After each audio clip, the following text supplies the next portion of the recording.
Ani bonjour. Inki beneshi indigenous kazo gaman me do dem sagmo kundunjiba. My name is Darren McGregor. People know me as DJ. It's short for Darren Jason. Nimki Beneshi is who I am. I am a Anishinaabe.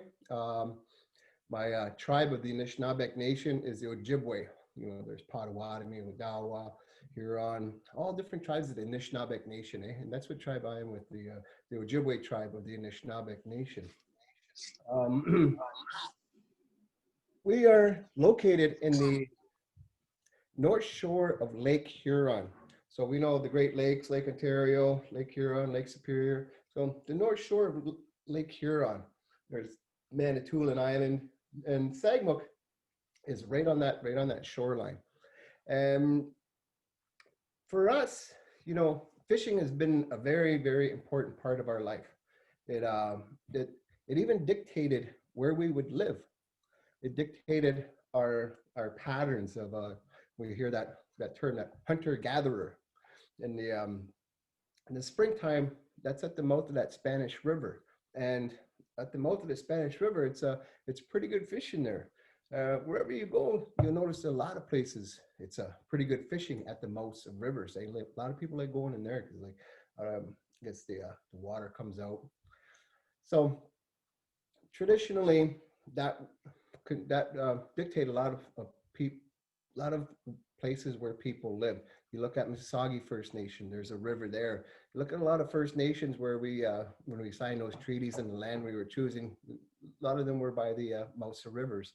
And that was traditionally used as summer grounds. And then where we are, we would migrate in the winter time, follow those rivers back up. When we really think about it too, we didn't have cars, we didn't have horses, we didn't have all those things. And what we did have was canoes. So rivers were our roadways. That's what, I'm looking at myself in the camera doing that. I'm like,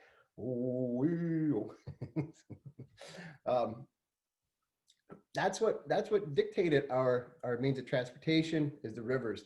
Like, you can get from Lake Huron, you can follow the French River, you can get to North Bay, then you can get over to the Ottawa River, and you can get down to Ottawa even. So you go a little bit further, some of those rivers, you can get right up to Moose Factory as well. So rivers were pretty much our routes of passage, our highways, I guess you could say. So being near the water, being on the water, you fished a lot. It was a big part of your sustenance, eh?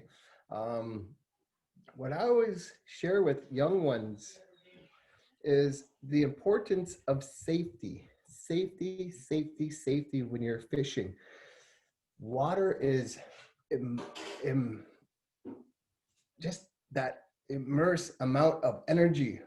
Like, if you've ever been to Niagara Falls, you see that water coming down, that force of that water coming, it's huge. And when there's currents, you can stand in your knees up to your knees in the water, and you can feel that water pulling you. So it's always very important to remember the safety when it comes to water. If you're not a strong swimmer and you're going near water, wear a life vest. Wear, they call those personal flotation devices, eh? Wear one of those things. Always ensure your safety. That's always paramount. That's always key. And no fish is worth your life. So always keep that in mind. Safety when you're around water. And especially if you have little ones with you, always be careful with them around that water. You know, we say that arm's length, right? Always take care of those ones. On a traditional note, one of the old stories I heard from a few of the old ones is if you happen to fall into the water and you're under the water and you hear singing, they say don't go to that singing. Continue your fight to get back to where there's air, and just do that. That was one of the things that was shared with me when I was a little guy. But to ensure safety as well is also that sema, right? That sema. Talking to that water, letting that water know why you are there. Taking life is never an easy thing for some people. Having a fish come out of the water and then harvesting it, it can draw some emotion in people, and that's fine because we're all emotional beings. We have emotions, and just remembering that some of these animals and fish, they like to as well be a part of our existence.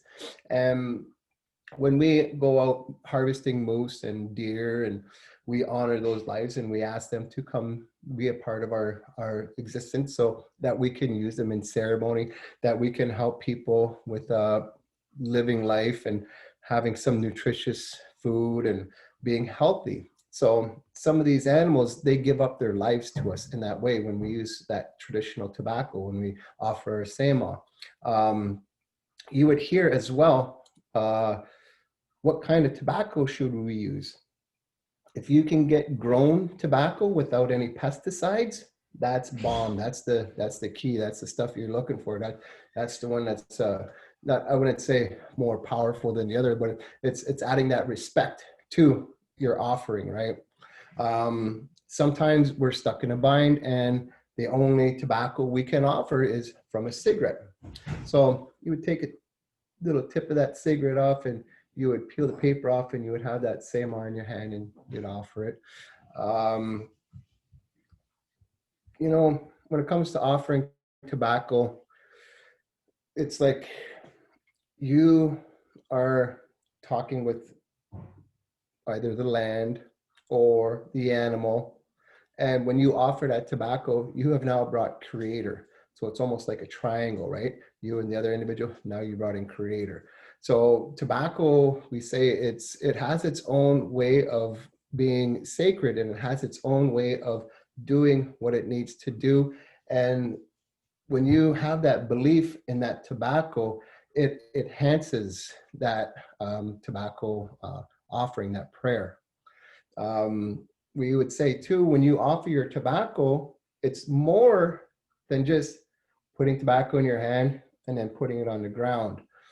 Our old ones, the old ones we would say are ancestors, or the generations beyond, those ones that are assisting us and guiding us and helping us. When we offer tobacco and they receive that tobacco, if there's no thought, if there's no feeling, if there's nothing put in that tobacco, it's just empty. So just like if you get a Christmas present, it's all nicely wrapped, you open it up, there's nothing in it. So offer your tobacco in a good way. Put that thought, put that feeling, what it is you're asking. Ask for it in a good way. Say you're doing it in a good way. When we talk about prayer, it's like there's no wrong way to pray. You pray in your own way. When you talk to Creator, you're praying. When you talk to the ancestors, you're praying. We would also warn people. We say when you pray, be careful with that word strength. In our languages, whether we're Mohawk, Cree, Ojibwe, Algonquin, all these languages, it's like they would say that they're very descriptive languages. And when you are talking in the language, you're almost looking and envisioning what's being said in color. And English is a very broad language that has many different meanings. So sometimes we have to be more specific in what we ask when we offer that tobacco. One time, a lesson that is kind of gets repeated over and over is be careful of the word strength. We say when we pray for strength, Creator will show us how strong we really are. People who lift weights, if they're lifting 100 pounds, they want to get stronger, they put on another 100. So now they're lifting 200 pounds. And then they want to get stronger, they put on another 100 pounds. So now they're lifting 300 pounds, where when they could only lift 100 pounds at one time, they couldn't lift 300 pounds. But after exercising and getting stronger, they're going up to 200, they're going up to 300. So now they're lifting 300 pounds. When they go back to 100 pounds, it's like it's nothing. Just like if you lift 100 pounds and you go to 20 pounds, it's nothing. So when you pray for strength to get stronger, you ask to get over a problem, you get a bigger problem. And you pray for strength to get over that problem, you get even a bigger problem. so that the first problem does not seem as big anymore.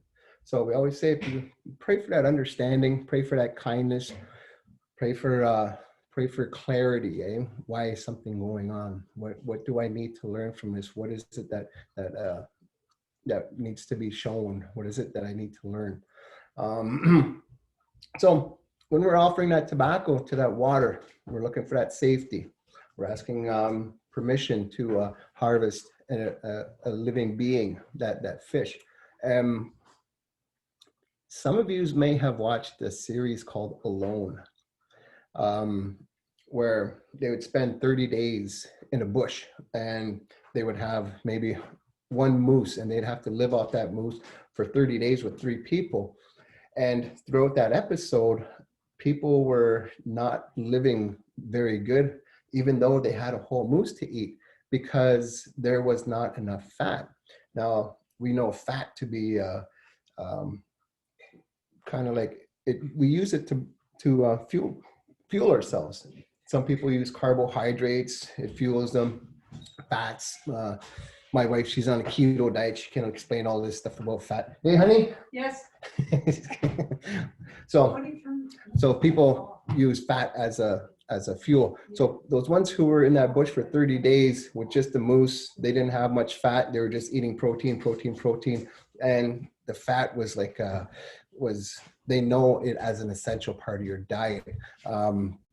So a long time ago, fat on the moose was the most prized possession, and I didn't quite understand that until a little bit later on in life, of how important fat actually is. You know, why is fat always so important? It's just like, give me the tenderloin, give me the sirloin, give me the back shit.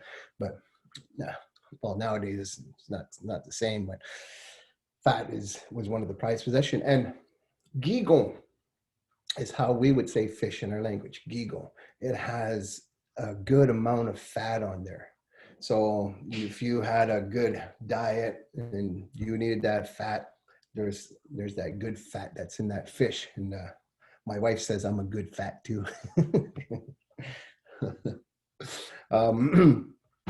So offering that tobacco, understanding that existence, that relationship to creation, our relationship to the land, our relationship to the water, and being mindful that yes, they are living beings.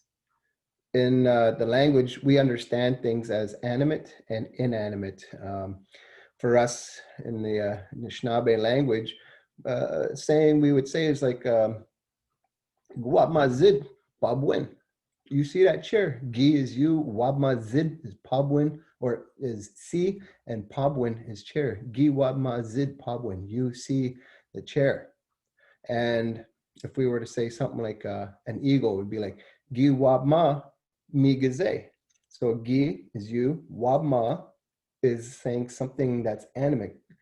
When you would add the ending that zid at the end, Wabma zid, it's describing something inanimate.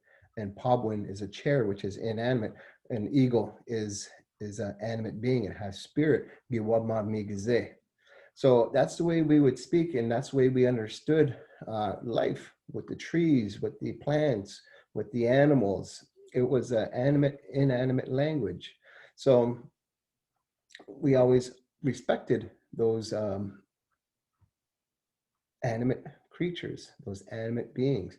There are a lot of other things that are weird that's animate in our language too. It's like a car is considered inanimate, but when you put the key in and you turn the key on, it is now considered animate. It's like that's a whole nother lesson in itself. So understanding our relationship with creation, understanding that spirit, understanding that we as well have spirit, and through spirit we're connected to everything.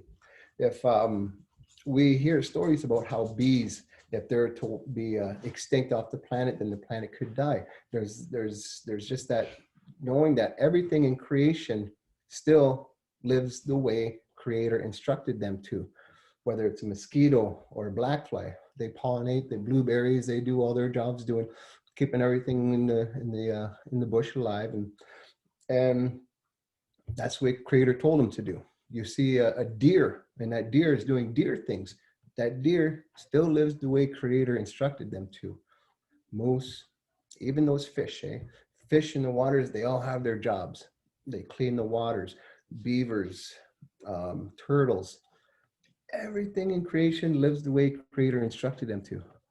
Humans, us, we somehow are losing that relationship with Creator's original instructions. Our original instructions from Creator, it's lengthy. It's a lifelong learning process.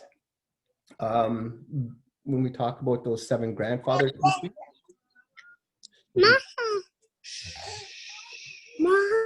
when we talk about those 7 grandfather teachings, those also incorporate our original instructions from Creator. Helping each other is another instruction from Creator.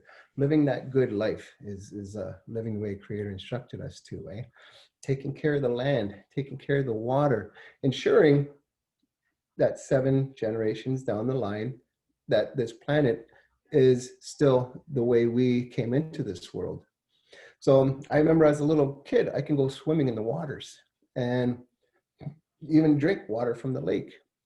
Nowadays, it's like, well, I wouldn't advise drinking the water from the lake. There may be little parasites in there and you could get sick. And so it's almost like we are becoming a very weak species.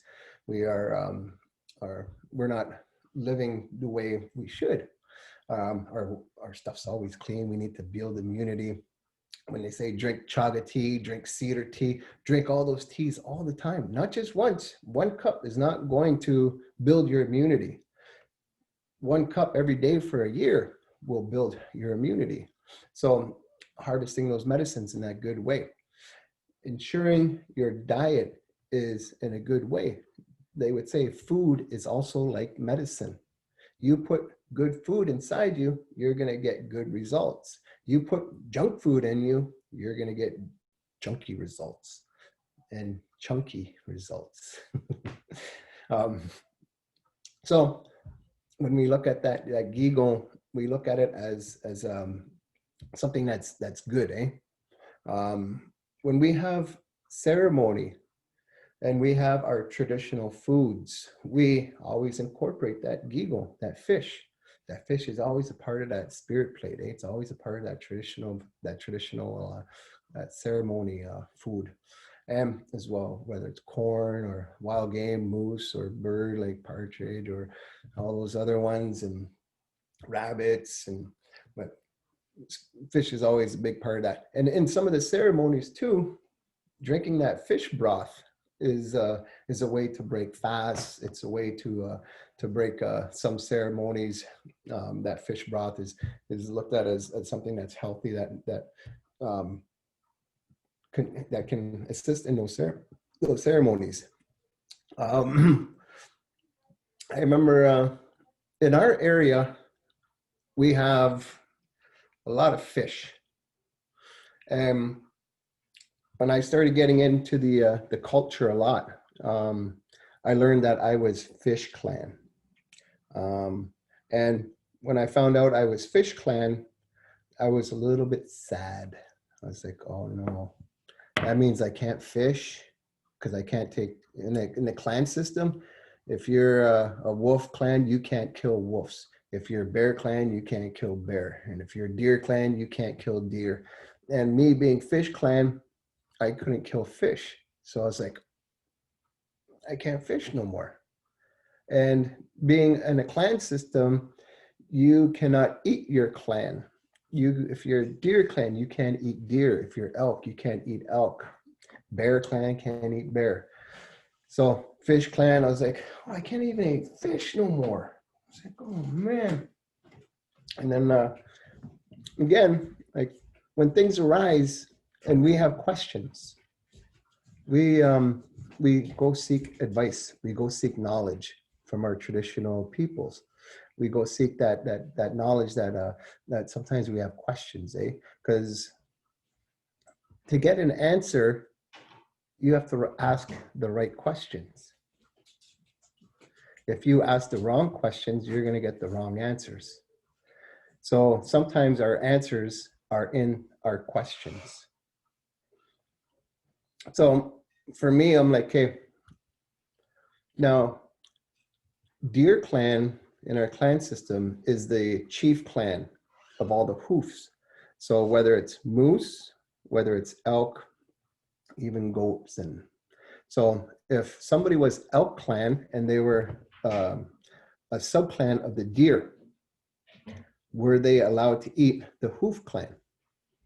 So it's like, no, if you're a deer clan, you can't eat deer. And if you're elk clan, you can't eat elk. But you can eat deer because you're elk clan, not deer clan, even though the deer clan is the chief. So the fish clan, the chief is a turtle.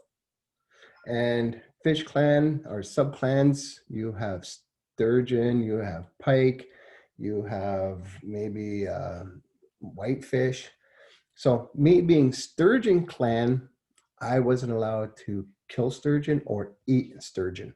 So I'm like, all right, I get to fish. I get to eat fish again. It's like, good. So it was all in the way I asked the questions, right? That's where my answer was. So, like I was saying, there's many different clans. I am Sturgeon clan. You say Ogaman May. That's the that's how you would say sturgeon in Ojibwe. There's a lot of sturgeon in our area, and the sturgeon in our area was almost overfished. The amount of sturgeon that was harvested in our area, there's an exhibit at a place called Science North. It's like a science center, and they have one in Sudbury. And this little exhibit showed these sturgeon that were 8 feet long, and they were hanging on a long wire. And there was about 100 of these sturgeon. And the sturgeon were being harvested for the oil. And the oils were used for lamps that were used in the mines. So in Sudbury, you know, it's a big mining town, and it's dark in those mines. So they would use that sturgeon oil just for lighting up those mines. And back in the day, where the sturgeon spawned, the rivers, some people said that you could walk on those sturgeon because there were so many in that river, and they were so huge. So you could literally just pull them out of the water. So they took a big toll in our area along the North Shore. And again, sturgeon is the eggs are what's called caviar, and that's the most expensive food in the world by weight. So it was highly sought after for caviar as well. So I've heard sturgeon steaks taste pretty good. I've heard. My brother, he harvested a sturgeon, and his mother-in-law just loves it. That's one of her favorite fish to eat. They cut it up into steaks and then they bake it. So he had some. He got sick. It upset his stomach. It didn't agree with him. Maybe I was telling him, well, it's probably because we're sturgeon clan. You're not supposed to eat your clan. And he's like, well, okay, sure, whatever. He ate sturgeon again, maybe the following year, and it happened again. So from now on, he doesn't eat sturgeon anymore. And he's like, yeah, okay, you won't eat your own clan. It's just like that clan is your family, and you don't want to eat your own family. It's just out of that respect. You know, a lot of these cultural teachings, these spiritual ways of living life, they are different wherever you go. It's not going to be the same in Montreal. It's not going to be the same in Detroit, or it's not going to be the same maybe in Saskatchewan or British Columbia. A lot of these teachings that I'm sharing are specific for this North Shore area. So again, when you hear the creation story, we would say that everybody's creation story in the world is true. So whether you're in China, whether you're in Russia, whether you're down in South America, in Venezuela or Brazil, wherever the creation story is in those areas, it's true. And that goes the same with us when we believe our creation story to be true. So we're not saying that ours is true and theirs is wrong. And when it comes to cultural practices and spiritual practices, it's in that understanding as well that this is true for us. It may not be true for people in other areas. So it's hard to say that if I'm in a different area to say that this is how it is for you. So just keep that in mind when you hear some of these teachings. So getting back to those clan teachings, again, some people have what's called a bear feast, and people from Bear Clan, they will have, some people, not everybody, will have a little bit of bear at that feast. And there's other places that will say, okay, you can eat your own clan. So say you were Deer Clan, you can eat your own clan anytime throughout the year and harvest it, but only during ceremony. You cannot eat your clan. So if the food's been prayed for and a plate's going out to the spirits and there's a feast of all the wild game there, then you would not be able to eat your clan. Where you can eat your clan. So there's a lot of different variations of clan systems and clan teaching. And I strongly recommend that people all the time go find a traditional person from your area and what do they believe in? Is that something that you want to follow? Because this is not law, it's not policy, it's your life and you're living your best life the way you know how. And when things are done in a good way, they're done the right way. So do things in a good way as much as you can. So when we go out fishing, you know, up here in Canada, we have what's called treaties. And when we hear about you have a right to fish, that right is not given to us by the government. The government did not say, okay, you can fish. That right was given to us by Creator. It's like you can get into a little bit of politics about this situation when it comes to treaty and treaty rights, but just remembering that in your traditional area where you are from, this is how your ancestors have lived for thousands and thousands of years. We could say 10,000, we could say 20,000. That's why they use that term immemorial, since anybody could remember this is how we lived. This is what kept us alive. And our ancestors, when they signed those treaties, they wanted to make sure that we still lived off the land, that we still went to the bush, we harvested fish, we harvested animals. We still look at that connection. And we always have to remember it's done in a respectful way, and it's not done out of greed. There's an old saying, Mother Earth can provide enough for everybody's need, but not everybody's greed. So when we're out there, like when I go and I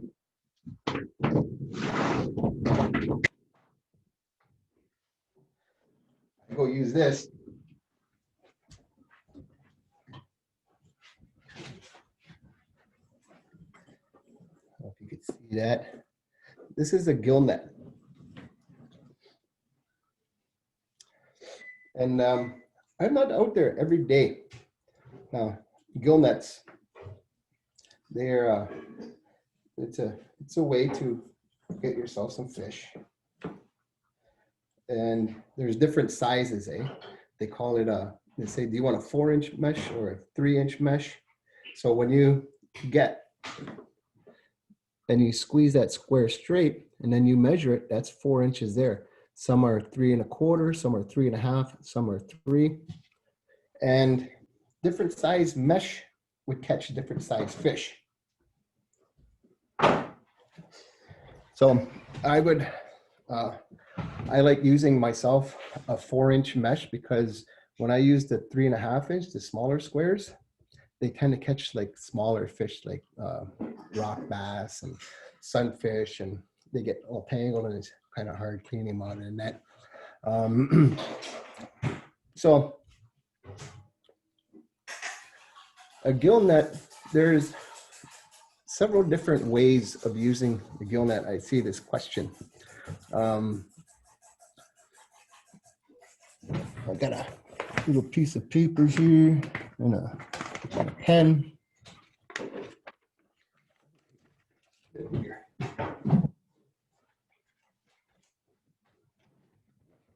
Might be able to draw a little example on here.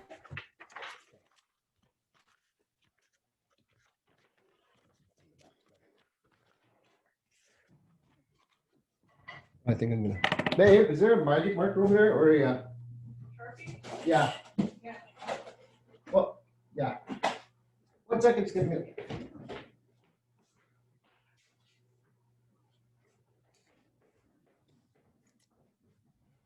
Okay.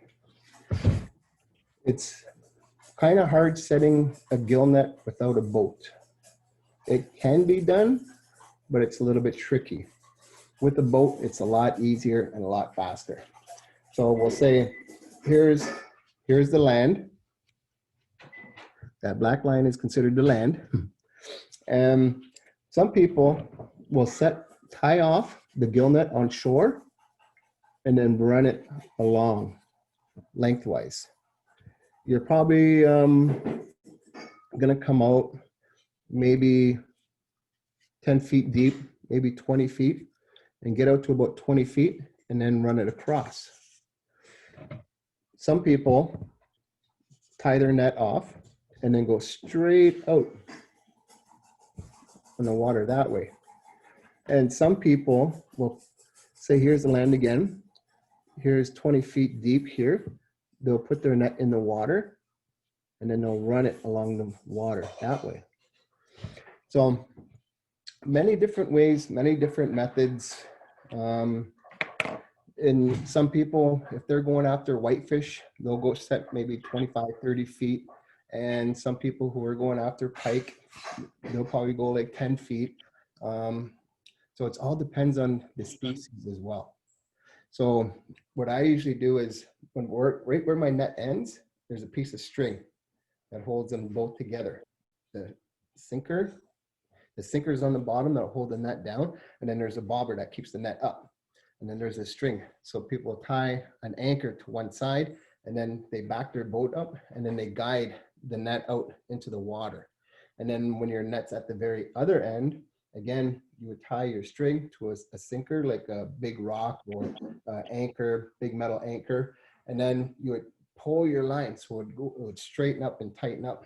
So now your line, your whole net, maybe 300 feet or 100 yards is straight, and your bobbers are all nice and set on top, and your sinkers are out the bottom. And then fish just get tangled in it.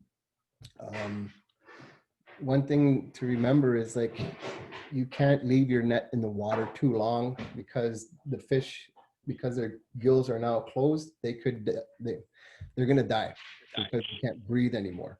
So once your fish is dead, if it's left in the water too long, it's going to rot. So you usually have to go the very next day. If you set in the morning, 24 hours later, go pull your net out. 2 days later, if say the water is too rough, you got 2 days, you're kind of not in a good place. 3 days, your fish might be all mushy in there. So always make sure that when you're setting your net, you're going out there to do it in a good way that's not going to rot it. For me, I only set my net maybe once or twice a year. And I usually will set kind of in the early summer, just so I can have enough fish for the summer. And I always give my children, my daughters some, my aunties, my uncles, my cousins, and it's always making sure that everybody has a bit of that fish. So for me, it's not going out there and setting net every day just to fill my freezer to have that fish all the time. Or not to say it's wrong, but to go and sell that fish. There are commercial fishermen who do that for a living. And for me, that is not my calling. I am not a commercial fisherman. I do a lot of cultural work. I do a lot of helping. I do a lot of sharing. I do a lot of teaching. And that's where I am. And for me, setting net is just about doing that. And when we start, when we talk about greed, and we don't need to do it, but yet we want to set net and then just start selling it. Do it in a good way. Do it in a good way. That's what happens is for us First Nations people, we never hunted or fished anything to extinction because we have that respect for the land. We have that respect for those beings. So as our young ones that are maybe getting into that, to always remember that respect we have, to be respectful to creation, not to over harvest, to take what you need for your family, for yourself, and keep it at that. Out in some areas, there are some people who are like totally against us First Nations people setting nets because we don't have limits, we don't have quotas, and we're taking all the fish away from everybody. So it's arguable. We'll say this one lake that we know,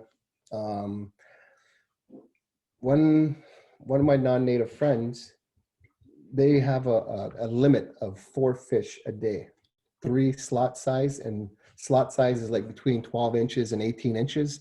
And then they have one that's over 18 inches. So they're allowed 4 a day.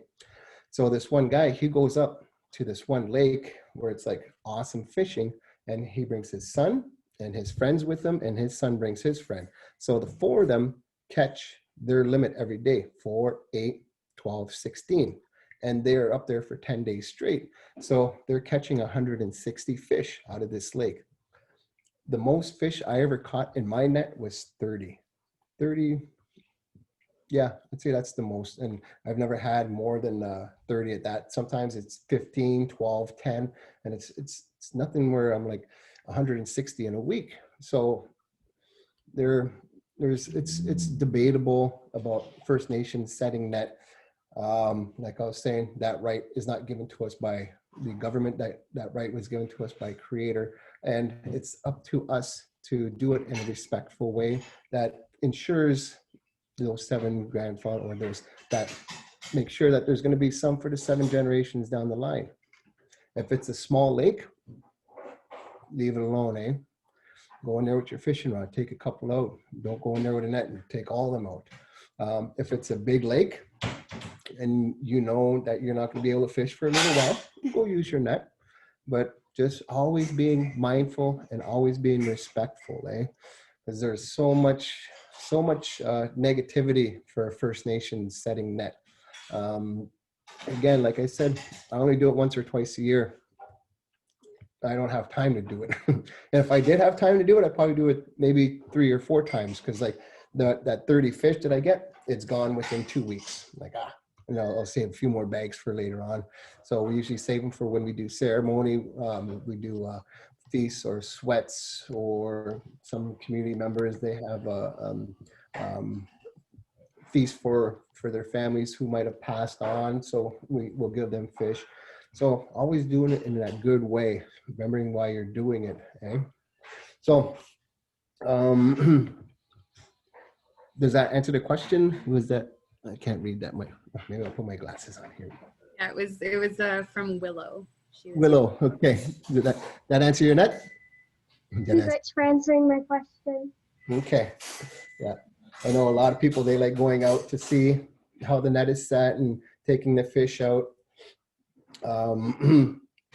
So I'd say in Sagmuk, we have a population of maybe 1,800 people on reserve, and not 1,800 people set net day. So just like only a few people do it. And some of them are commercial fishermen, so they're doing it to feed their families and all that. And yeah. So that's the gill net. Again, what you're after, you're understanding the species. So if you're going after pickerel, you got to understand where those pickerel are in that type of year. Uh-oh, I'm going to need to plug in my, oh, yeah, I got to plug in the computer. Give me 2 seconds, okay? My battery's low. I think while he's doing that, I can share a little bit about when I went fishing with my dad, and you know we set a net. We went out in October, and the waters were choppy, but he had a spot that he would go to. It was between two islands, and so the fish would always make. And Julia knows what I'm talking about. The fish would always make their way through that area. So he set it up across. So he tied one end, and then the net would go across. And then on this side, he believed he would tie it, and then two sinkers, rocks on the end, so that he would catch the fish going through.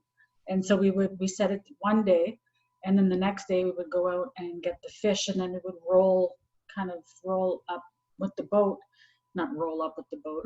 It sounds funny, but I mean roll up with the boat. But roll the net up as we're following with the boat, and then taking the fish out. And you know, wearing I remember having to wear gloves because the water was so cold. But I know that Darren had mentioned he went out in the summertime. Yeah, just like Julia did. But I didn't go out in the summer. We went out in October to do that. So that was actually a memory that I hold very near and dear to me. I went out with me and my dad, and I believe Julia was there, and my friend Heather.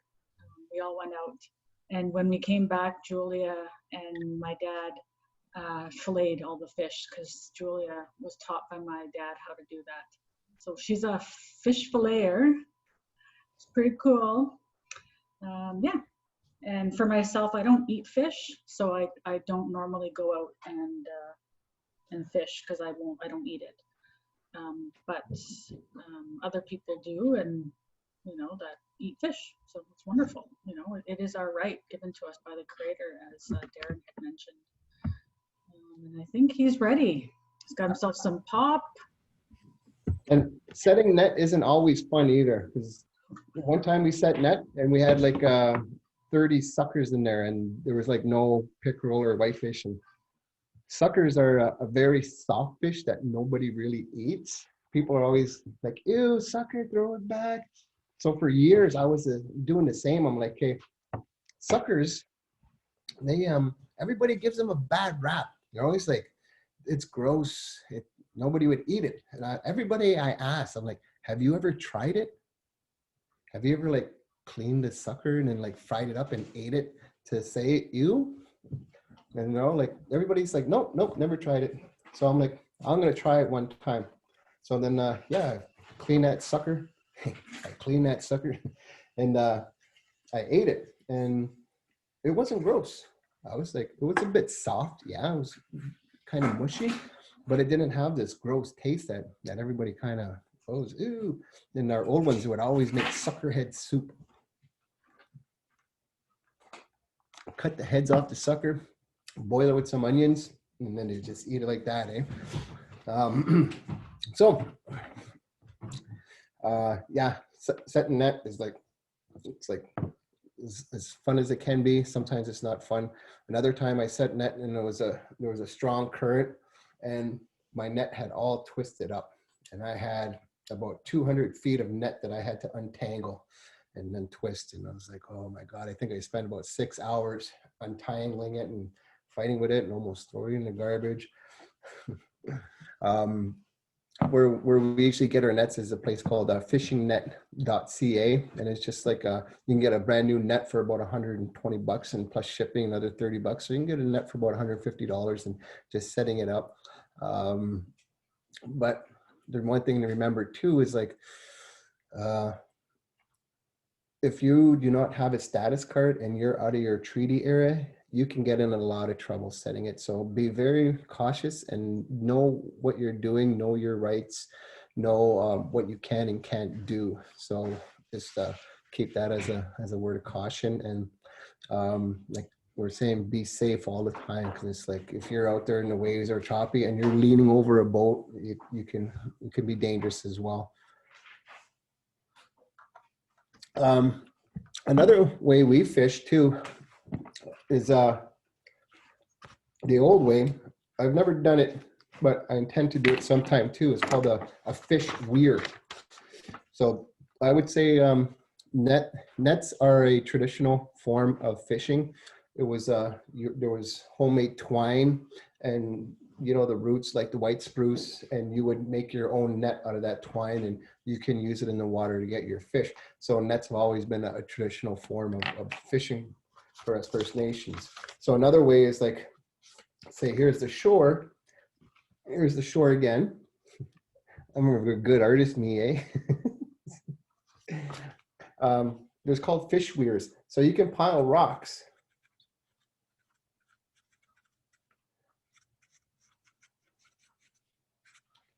You can pile rocks and see that little opening? You can put like stuff in there, and then the rocks got to go up high above the water so that the fish, they swim in through here and then they get caught in there.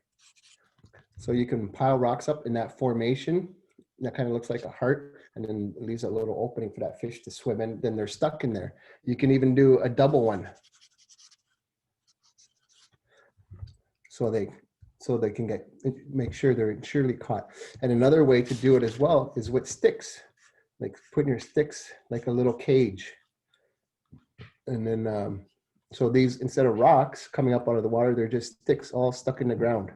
So it's like a cage where they would come in. So you would tap them in the shore, put some bait inside there.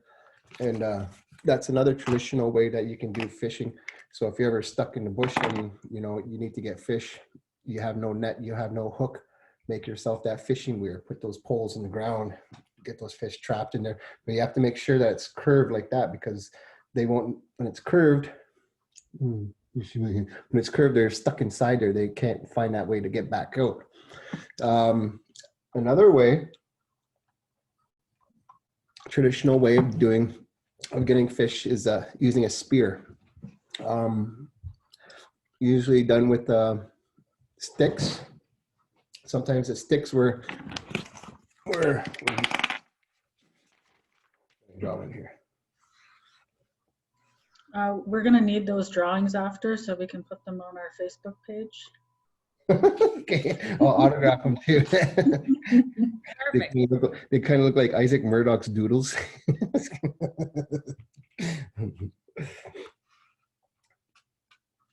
So a spear with a stick, right? If you can see, there's like little jagged edges on there, just like a fishing hook, where when the thing goes in, it kind of hooks it in there. So they're stuck. So you'd use spears.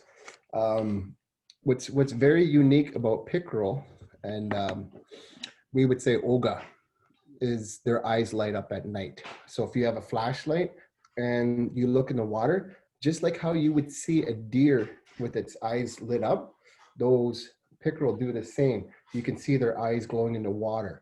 So back in the day, again, birch bark, walking around in the water, seeing those eyes, having your spear, boom.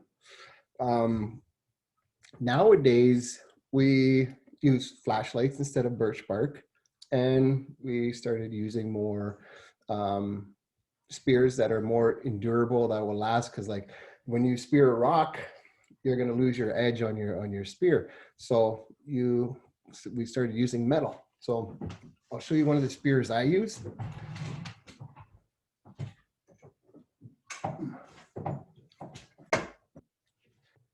This one here. You can buy these spears at places like Bass Pro or whatever. This thing's probably about 6 inches long. I don't know if you can see the little jagged edges at the end. That makes sure that the fish get stuck on. Spearing, nice long pole. Spearing can be very dangerous because you're in moving water. Spearing is done usually in the spring. And then, where is it now? I kind of had a buddy of mine who was seeing my spear, and he's a metal shop guy, so he made me one. You see that over there, honey? Yeah.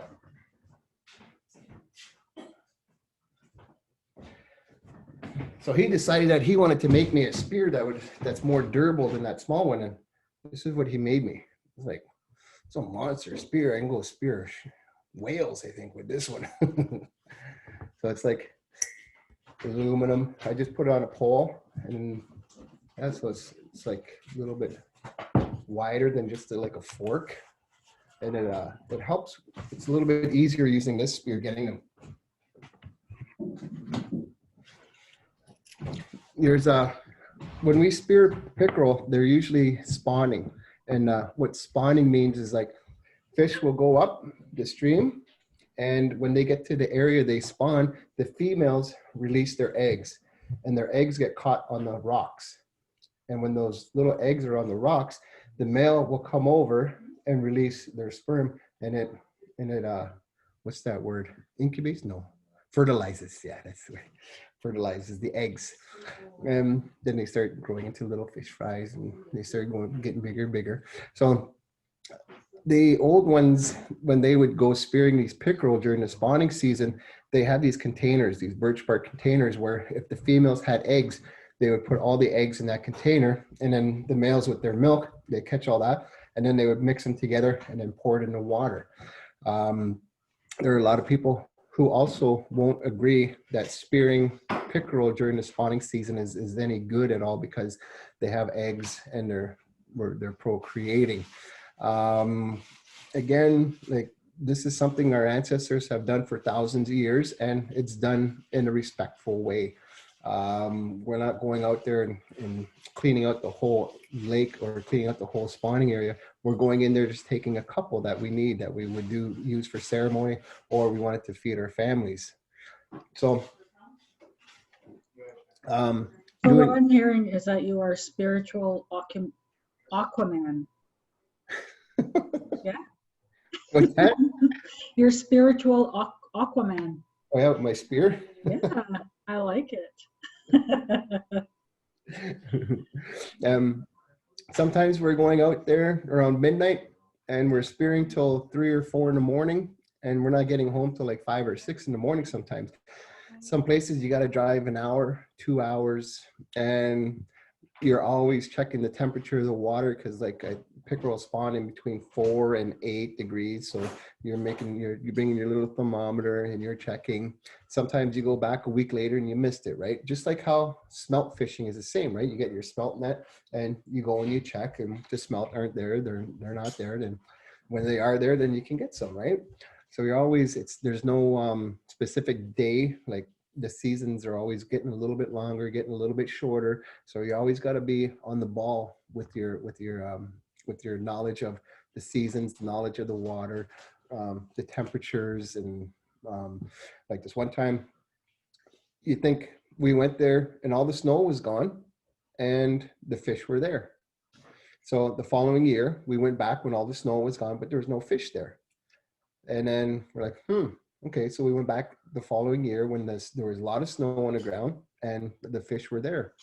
So it's just like the environment does not dictate the water temperatures or the what's going on with the fish. It's just like the water dictates that. So you got to understand the water, right? The land won't dictate that. And they'd always say, when you hear frogs chirping, then you know those pickerel are spawning. Then you know those smelts are spawning. So like paying attention to those sorts of things as well. Yeah, so the spearing, the netting, and then you're fishing, right, with the rod in the weirs. So when we have a hook, right? I don't know if I put this on for you. There's with these plastic things. See how that little, it looks like a, okay, this way. It looks like a J, or is that backwards? Does that look like, no? That way? That looks like a J? No? That looks like a J? Okay. And just so happens my name is DJ. So this little part here, when you have your hook, these ones with the little eyes, they call these jigs, right? They call these jigs because they have little sinkers on them. You're tail wants to be on the outside. So the fish is the jig head eye is facing one way. And then you put it through the middle and you put it all the way up. And then your J is facing the other way. So you have your little eye facing one way and your J facing the other way. So that's how you would set for that. A lot of people use real bait, which is worms, minnows, and leeches. Leeches, they're little tiny ones. And when you set them, you can put them on your hand and sure, they may latch onto you, but you got about a minute before they really get stuck on you. So if you're quick and you're fast, you're not gonna get sucked on. They're not gonna attach to you. Another way of doing it is putting it on your fingernail, letting them suck on your fingernail while you're getting your hook ready. So don't be afraid of leeches. Minnows are great, but not during the summer. During the summer, if it's like 25, 30 degrees out, your minnows are gonna die. You can use them probably within an hour of getting them, but anything longer than that, because it's so warm out, that water gets too heated up and those minnows just start floating right away. So hardly anybody uses minnows in the summer. In the spring and late fall and ice fishing, people say minnows are the best way to go. Worms are the same kind of, well, they're not the same, but they're used year round. They can last forever. If you get the right container, you can keep worms in your fridge for like 4 weeks. So after you're done with them, you can put them back in the fridge and in the soil that they're in. 4 weeks, they'll be good. You can get these too. These are called minnow traps. Right, separate the rope. These minnow traps are good for if you're going out in the bush for a little while, or you want to set that in a creek, and then you put like bread inside, and it tracks them. You see that little hole that's there? I don't know if you can see. You see that hole? Yeah. So they come in, then they get stuck in there. Then you can get yourself live bait. This is what the minnow shops use, bait shops. They go have a whole bunch of these, and they just set them in creeks, and you get nice big ones, nice fat ones. Little smaller ones, they're not so good. When you start getting maybe about the size of my finger, then you're doing good with that. Worms, we find too, it's like if it's raining out and it's thunder, that's when you can see the worms coming up out of the ground, eh? And they say too, when the ground's nice and moist and wet, you can get something pound on the ground and those worms will come up, so you can get yourself worms that way. Leeches, you go find a nice swampy area, you stick your hand in there and you just leave it for an hour, and you lift your hand up, you have 100 leeches on there. No, I just don't do that. That's a joke. You're gonna scare Willow. She said that she was, what did she say back here in the chat? She'd be frightened and run away if she saw glowing eyes in the water. But they look so beautiful though. It's like little diamonds in the water. That's not I scary. don't know. I'd probably be screaming and running away, being like,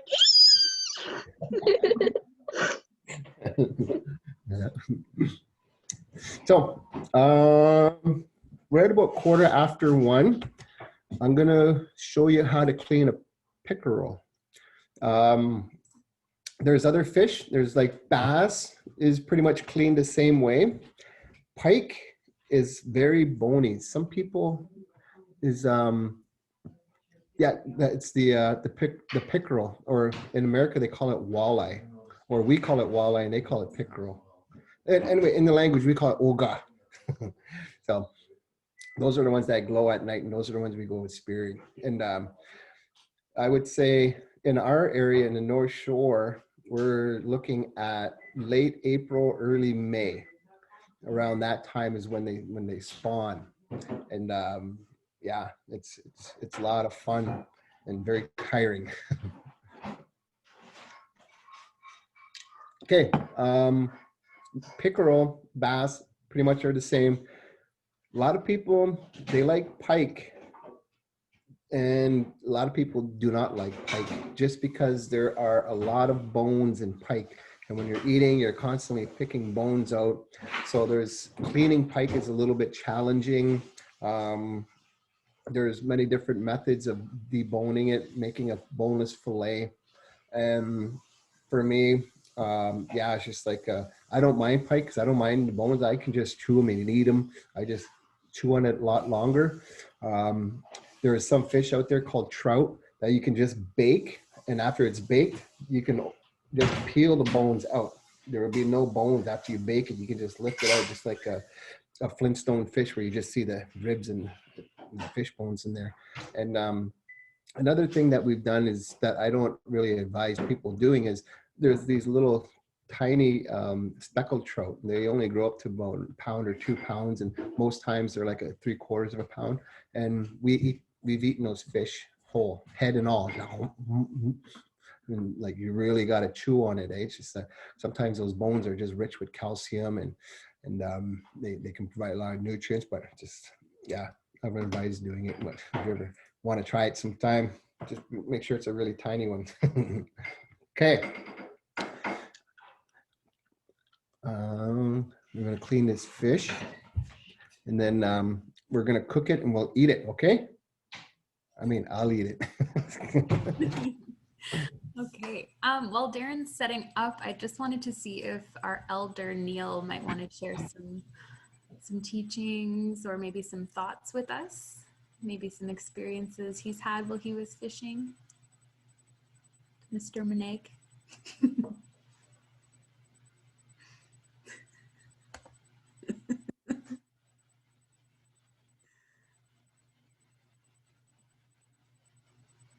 Buongiorno. Buongiorno. Buona liberace. Anyway, yeah, fishing for me, I never really grew up with fishing. I never really had time for it because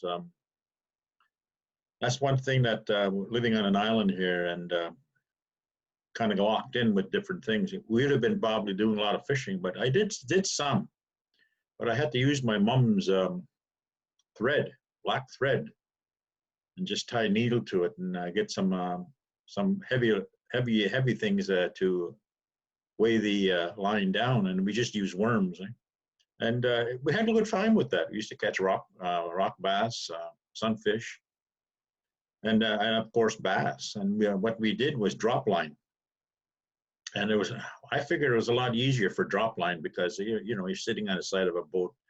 You just use your finger and you have the finger kind of not wrapped around it, but tightened up there, and the line is down, and you feel your finger move. Well, then that's when you had the fish, and you just yanked it and pulled her up. And we found that a lot easier. Then the fishing rods came into play. I can't remember how old I was when I first saw my first fishing rod. But it was an interesting outfit. I could never get used to those things. Never. I much rather use a drop line because fishing for me that way was much easier for me. And I think a lot of the old folks too in my community did a lot of that. But again, like I said, I was never really given the chance to go fishing out in deep water. It's not until I got older and I finished doing the bad things I used to do growing up. But we used to what they call trolling. And trolling is a line that you let go behind the boat and let it troll behind you, probably maybe 50 yards out. And what we were trolling for sometimes was pike and muskie or muskellunge, they called them. And we have a great time, and that's all. Sometimes you'd never get one, but sometimes you would. But again, I love pike, and I was always told that, you try and use as much of the fish as you possibly can. Like Darren was talking about the fish head soup. I had a taste of it. It's pretty good. It's pretty good, and helps out apparently, according to the elders that did that, they said it helped the mind. And then because of the oil and everything in it, it's a really healthy soup. And like Darren said, you could put things to it if you want. It's up to you, but sometimes they just put celery and onions and fish head, and that's it. And then they boil those, and it was pretty good. It was actually quite tasty, for me, I guess, but for some it wouldn't be. Like my good friend that sits up there in What's that place she's from? That's the one, yeah, her. Yes, you. Voodoo. So again, like I said, it's yeah, like Darren says, the water. You know, you got to be very careful of that water because before you even go to you know, using that tobacco to go fishing is something else too. It does talk. It does do what it's supposed to do, and that's one of the teachings that we received is that using your tobacco before a hunt, before fishing, or whatever it is you're doing that's going to be considered dangerous. And you need to put that tobacco down first because that's the key. That's probably the way into the door to do the hunting for those animals that were put on the earth. So that way we could use them in that good way. Fishing, again, like I said, it's I love pike. Pickerel is my best, though. I love pickerel. But pike I will eat because I love it. And because, you know, I like the teeth. I use them teeth. I wrap them around my necklace. Then I go say, ooga booga. Anyway, that's about all I have. I know that you said you use the pike bones. I know you grind them up. Well, I used to see, but them used to ground them down, yeah, and then bring them into powder form. Because they're still good. They're still good. Like their taste, they're not something you put in your soup maybe or something. I've never seen what they did with it. But they did ground the fish bones down, and that would kind of help, like Darren said, the calcium in it, right? Oh, okay. So that's probably why they would do that. So like I said, they like or Darren and I say, there's never really anything wasted too much. Wow, miigwech. Well, miigwech, Neil, for sharing with us.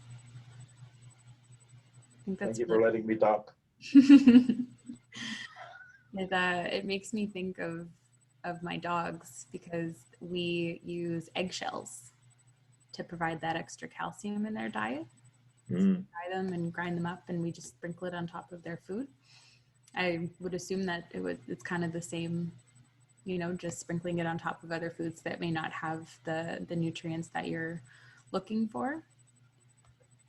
And Alex says that ground fish bones would be a good soil addition. So putting it in your garden would help provide nutrients as well. And that's a great idea. Yeah. Well, the leftover, like after you clean the fish, there are going to be some left, like the intestines too. And what they used to do with those things was put them in the garden as well. Like they till them up into the garden, right? Like like Alex says, I guess. Is that how you say your name? Alex? Anyway, that's what they would do. So again, like I said, it helped a lot of the growing going on. Right? Awesome. Well, thank you, Neil. And when I used to clean fish, I used to throw it up in the air. By the time it hit the pan, it'd be frying. Well, I'm kidding, of course. Darren looks just about ready. Maybe he can try out your way of cleaning.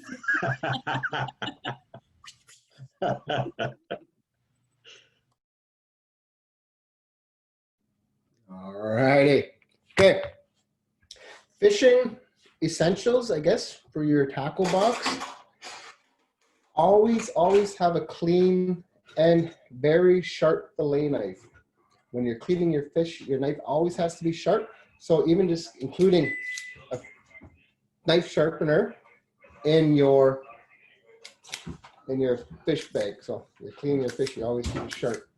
One thing that I always keep in my fishing tackle box, first aid kit. You don't know how many times you're gonna get poked by a hook.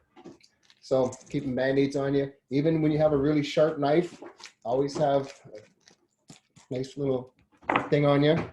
And some people, they can't stand touching fish because it's slimy, eh? So you can get a pair of gloves, these little nitrile ones. You know, they sell them like at the dollar store or wherever. And then when you have gloves on, you can pick up the fish and not have the sliminess. And some people just don't like that feeling of it, eh? So you can have that. Those things. And I always make sure people keep a pair of pliers in their fishing tackle box too, because when you have that fish and you got to get that hook out, you can use the pliers and pry that out, right? You just use like those little fold up pliers. Those are usually good to have. Some people, they like using what's called leaders. And like Neil was talking about, these things are really good for when you're trolling. And trolling is like going at almost a canoe paddle speed. You don't want to go too fast. And yeah, so using a leader for that.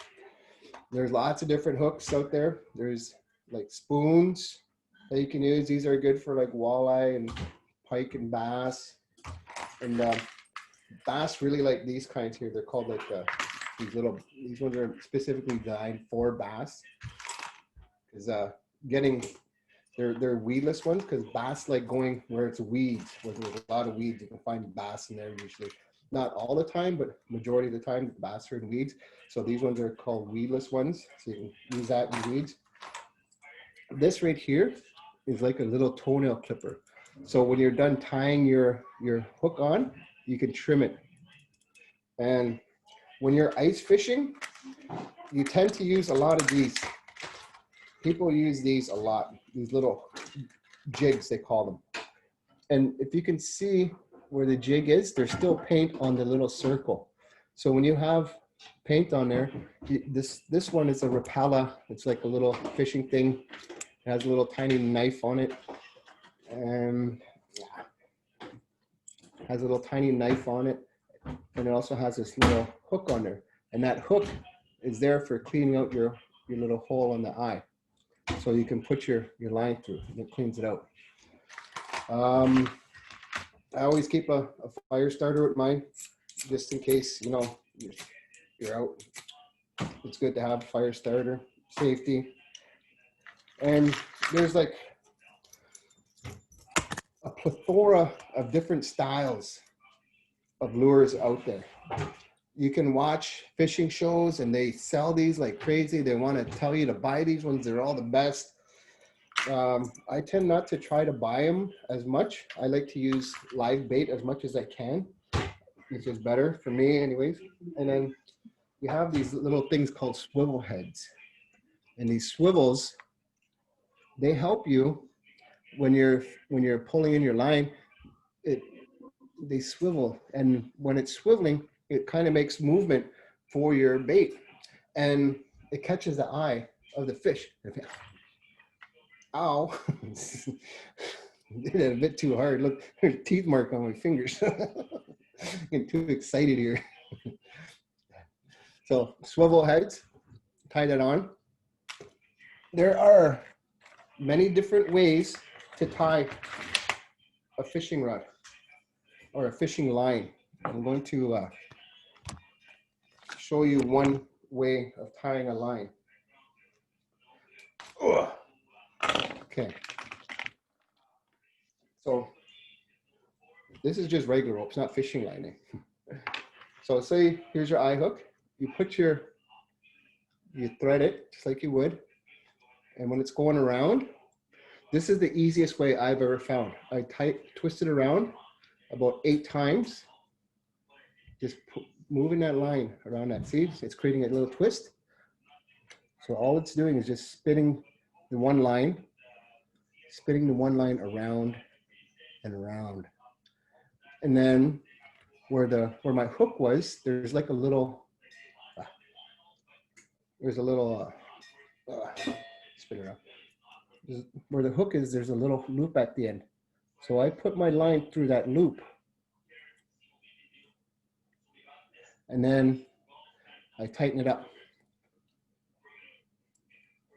Okay. So that's one way of tying it. That's the easiest way to do it.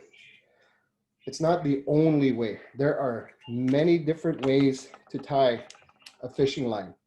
I find that's the easiest. I'll show that to you again. Here's your hook, like say your swivel, right? You have your little hole at the end. And then this one here, it has a little latch on it. So you can push the latch down and it opens up. So then you'd put your fishing hook on there, and then you tie your fishing line on the top hole. So like you put your line through, put your fishing line through, twist that rope around.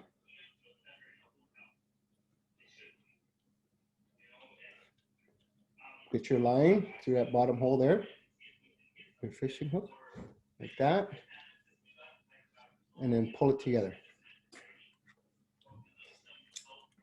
And you just pull it tight. And then to added security, you can just put your best Chimney Sing knot on there. Just keep going around and and you latch like that. So that will, so that way, remember how it is? One loop around, just keep looping it around, put it through the hole, tighten it up, and then maybe put a couple knots at the end for added security. So times of day, I find morning when the sun rises, and as well as in the evening as the sun's setting. I find those are the best times to go fishing. That's when I find I catch more fish, but it's not the only time, right? You can catch fish 1 o'clock, 2 o'clock, 3 o'clock, anytime during the day, but your odds get better and better if you're fishing in the morning and in the evening. It's like when that sunlight opens up, it's like those fish are starting to come to wake. Oh, breakfast time. Then they go out and they find and they go eat. So they tend to bite more at that time. And again, watching the temperature of the water, like especially pickerel, this time of year, the water is really warm, and they won't be in shallow water, 5 feet, 6, 8 feet. They'll be in really deep water where it's cold. It's like the water's warmer on top, the water's colder on the bottom. Just like when you go walking to a lake, you can feel how warm the water is on top, and you can feel how cold the water is at the bottom. It's like staying in that cold water. So keeping an eye on the temperature of the water, depths of the water. So if you have a fish finder, you're checking the depths and the temperatures. And oh, if there was something else I wanted to add, I just didn't quite remember what it was. But here we go.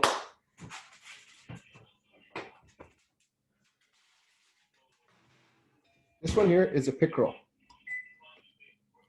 See the eyes? See? He says, Ani Neil. What does the H mean in H Neil Menig? So these things are really sharp on top. So you always have to be careful when you're cleaning it. Be very careful with those things because they poke you.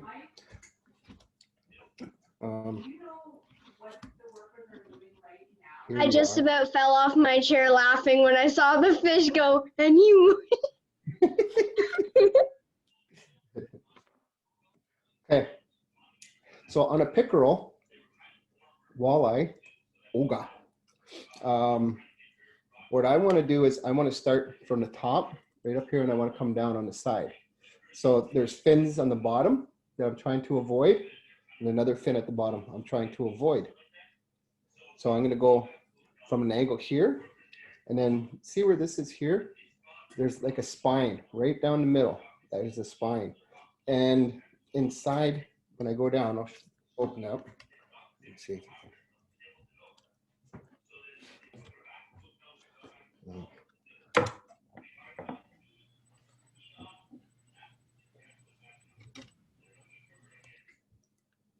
Okay, this way.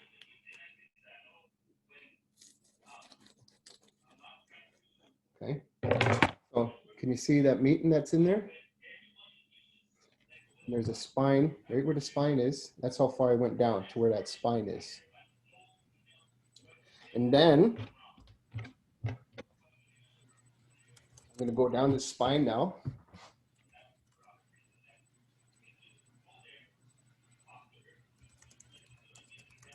See right along there? So that spine is. And then I don't know if you can hear this. You can hear it hitting the bones. Can you hear that? I don't know. But right in the bottom in there It's like meat, that's where the bones are, right in there. Okay, so when I get to the bottom of where that fin is, and I get to the top of this fin and that fin, I push the knife all the way through. So now, if you can see, I'm on this fin and that fin, and I'm going down, and I have my knife on an angle. And I'm going down like that.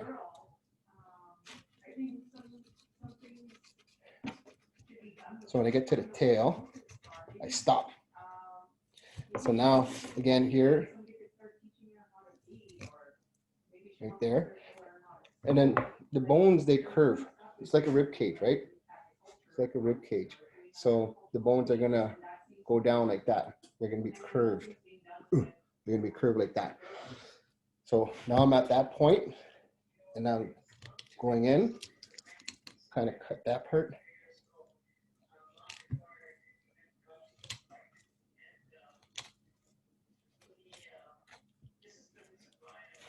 So bones, meat. Okay. Cutting that bottom part there. So I got one chunk of meat right there. I'm just gonna leave it because I'm gonna take the skin off. So I'll flip it over. I'll do the exact opposite. Do the exact same on the opposite side. Angle. And I'll go down that spine again, right where that fin was.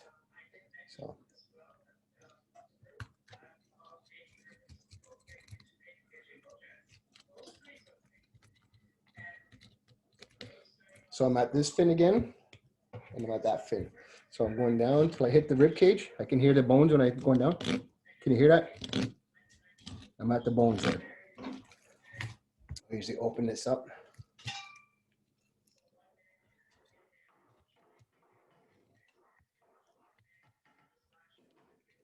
Like that till I can get to the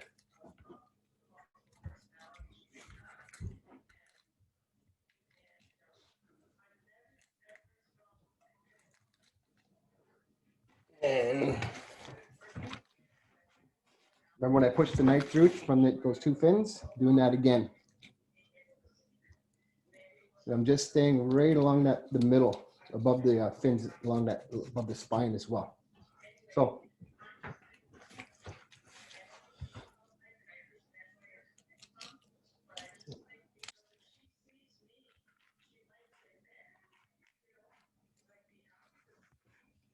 just kind of keep going till you can get at her. So now, taking out the sides, following that rib cage, and the bones are right here on the inside still. And I have the two fillets out here. So this is the fun part, to take the skin off. Okay. My knife's straight, and then my knife's gonna be on an angle like this. Right? Straight down and then angle it. Straight down and then angle. Slide the knife along the top of the skin. See how it's leaving the skin? Just taking off the meat.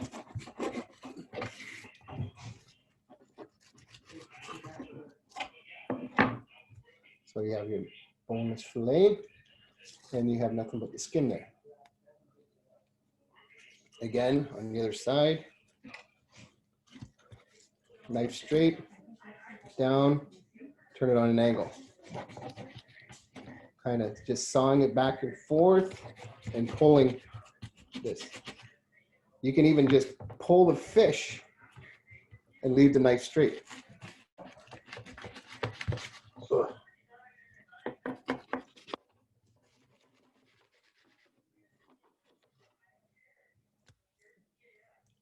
Okay. Your skin and your fish. One thing about pickerel that not many people do is, if you see the face, right here is the cheeks. You can eat that too.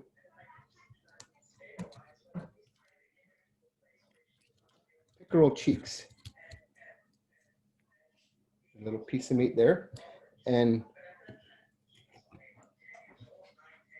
you can eat the cheeks on it. It tastes just like popcorn chicken. I guarantee you that. That's my kokum's favorite part is those cheeks. Yeah. And they definitely taste like popcorn chicken. I would eat those. Yeah. They're not as fishy as the rest of the meat, I find. Right. Yeah, Letitia says her husband eats the cheeks and by the little fins under the fish. Oh, the wings, right?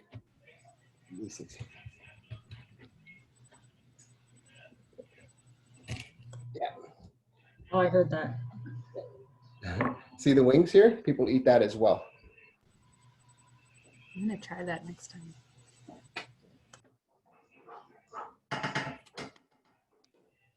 You have the cheeks, the wing. You can put that in your garden, and all your neighborhood cats would love you. Yeah. Some people like doing that. It's really good for your garden as well. You can just bury it in there, dig it down about a good foot, and just put it in there. And then what happens is like worms and all the other insects start going in there. And when you have a lot of insects, like healthy insects like that in your garden, it makes a healthy garden, right? It makes healthy soil. So yeah, there you have it. Some of the old ones, they would like to eat the liver. Oh, liver's in here somewhere. It's usually on the bigger fish, they'll eat those livers. Right now, we'll take those livers out for the old ones. Where's it? No, I think I might have. And then, yeah, there's the lungs. And yeah, that's how you clean a fish. I'm gonna wash my hands in a second.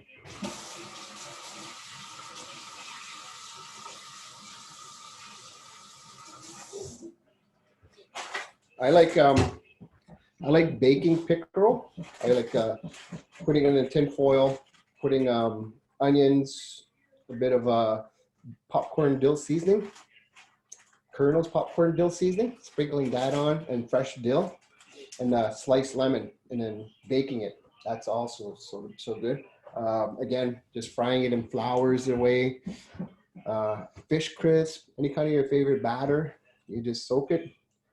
The back tail piece on a pickerel is 100% boneless. So then when you start getting into the top part where it's more meaty, then you can start running into some bones. So make sure that you always give your little ones, the Benongis, that tail piece, eh? That's always boneless.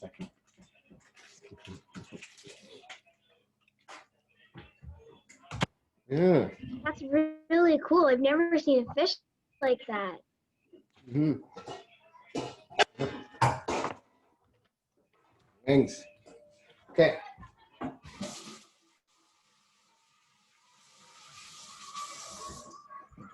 Does anyone have any questions for Darren?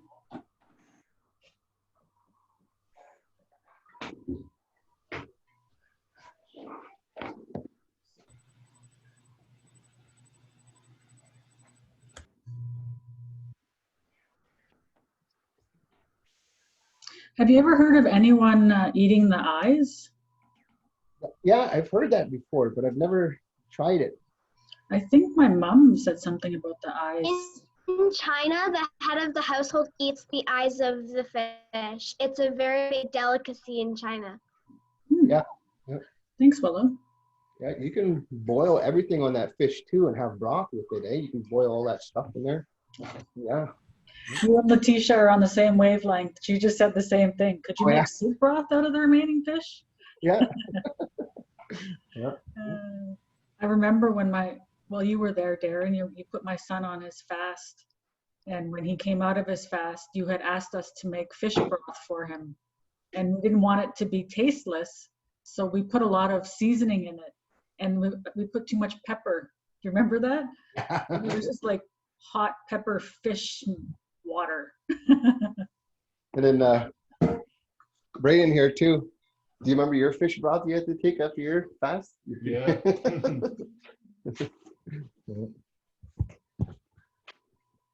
I think also when women give birth, the fish broth is good for them when they after they give birth, for strength and for their for when they nurse.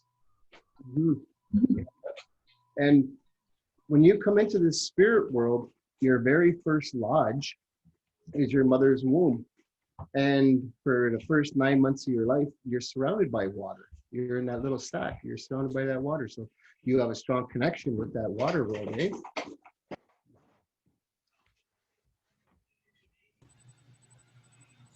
Absolutely.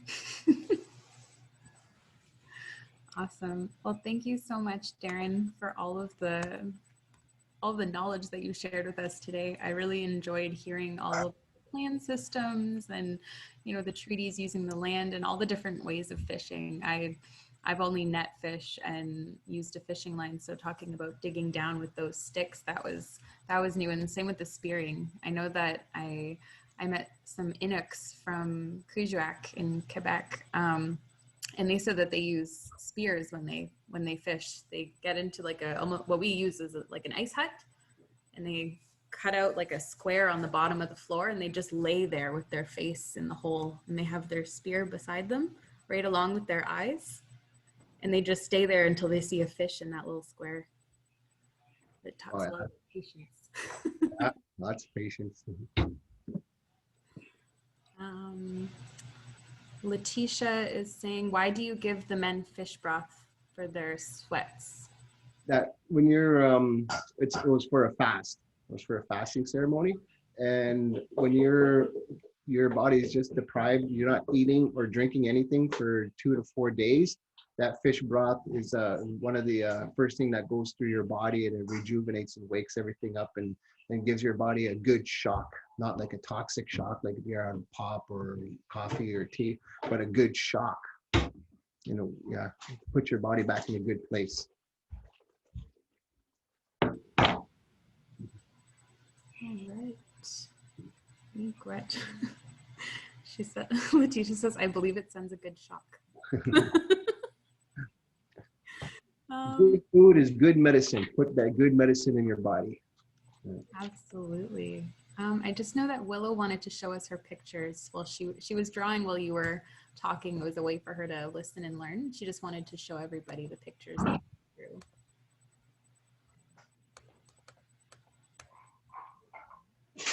Can you pin her? Well, I did the first one like when it was first starting. I'm trying to like angle it so that you can see it. I don't know if you can get it. Oh wait, it's upside down. There you go. Yeah, we can She see. was fishing on a dock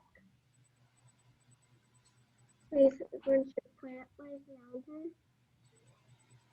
Wow. Then I did one more. And then I did this one. Cool. That's awesome. That's good. Thank you, Gretch, for sharing. I'm working on a little fox friend. Nice. You want to take a picture of those, Willow, and send them to Julia, and she'll put them on the Facebook page. Just make sure you put your name on them so we know who the artist is. I don't know how to do that. Well, maybe you can get your mom to help you, or your parent. You can take a picture with your phone and then screen capture it and then send it through Facebook Messenger to Julia. Hey, you think I have a phone? No phones. All right. Well, we will figure out how to get your pictures up on our Facebook page. I think it's amazing, especially that you drew a picture of someone fishing whilst we were doing the fishing teachings. So that's really cool. Yeah, I thought that would be a good idea. Absolutely. Darren, do you have any final thoughts to share with us before we wrap up? Nope, my brain's mush right now. Have some fish then. Yeah. Neil, do you have anything you want to add?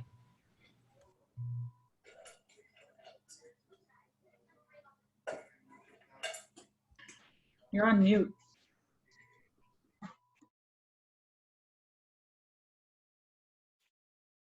As I was saying, before I got muted. No, I'm good. Just have to show Darren, you got to get your frying pan out, show what kind of frying pan you use, kind of oil and butter, and how you turn it. And send some our Oh, way. I'm good. I'm good. I'm good with everything. Pretty nice. Nice talk. Nice teaching. A lot of memories came back as he was talking about the ways of fishing and fish weirs, especially because in our area we do have the fish weirs down in Atherley, where our people used to live. Christian Island, Rama, and Georgina used to be one group, and we used to live there, and the fish weirs are there. So anyway, thanks for that, Darren. Thanks for the memories. Thanks for the memories. Oh, miigwech, Neil. Awesome. So I think this is a really great place to end the session. Miigwech, Darren, for all that you've taught us today, and everyone that shared some stories and the pictures. I'd just like to thank everyone for giving something of themselves today, and we hope that you learned a lot. So miigwech, everyone. Bamapi. I'm up. Peace. Adios, amigos. Okay, everyone, have a good time. We'll see you again. Miigwech, Darren. Naha. Mama. Bama. You want me to stay so I can get my mom so you guys can ask her if, like, how to send and stuff? Yeah. Okay.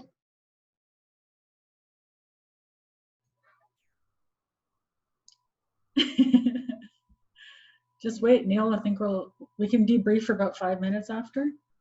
No, I don't like debriefing. Okay, see ya. Okay.